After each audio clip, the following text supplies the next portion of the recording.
So his cousin is trying to forbid it, and then this final line of this first paragraph is "Lofisha kavar nit pashet hamin hagla hatir bim dinos ashkenaz folin." So he says this is already spread in a permissible Yep. fashion across Germany and Poland. Amarti Well, likso not in a panelis. provi- in a mitzpashet haminhag lahatir.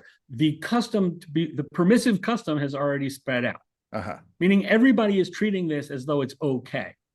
Well, also So he said earlier this has been going on for a couple of decades already, and people have been, exactly. which is interesting. Like it's just happening, and now this is, I guess, I don't know, maybe enough rabbinic steam has been coming up. Now it's coming to a head. Maybe I don't know Well, why. so I think that that's part of it, right? Uh-huh. Meaning what's going on is people started doing this and people think that it's okay. And then at a certain point, the rabbis got wind of this and are like, hey, I don't understand how they can do this. This is Yeah, not okay to do this. This is problematic to do this. yeah. We should say that it's usser.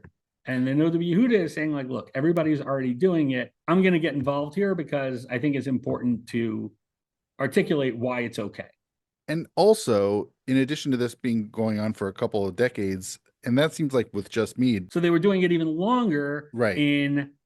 So in Ashkenaz. right. So they'd already been doing this with wine barrels prior to 20 years ago. And with mead in Poland, this has already been going on for a couple of decades now. Definitely in the 1750s and 60s for the mead, and Exactly. then maybe 1740s, 30s for the wine barrels. Maybe it Maybe seems that so. he doesn't even know.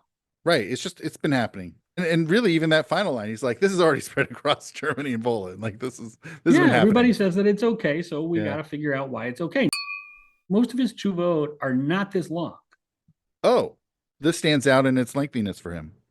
Oh yeah, big Oh, time. wow. So after 14 columns of this one, the next column after that has three complete tshuvot.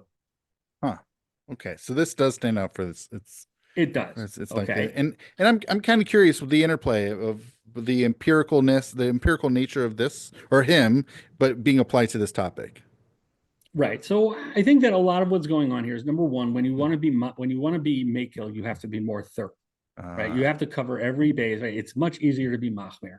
mhm, To raise an issue that would make it prohibited. If you want mhm, to permit it, you have to raise all the issues and show why they're not issues. mhm. Number one. Number two, it seemed as though it was already Thank- being discussed, right? There yeah. were a lot Oh of yeah. people who were writing about it, right? So Yeah. he's dealing either implicitly or explicitly with things that other people wrote, meaning he's familiar with other writings on this, Yeah. including that of his cousin, who was the rabbi of Nove Miasto.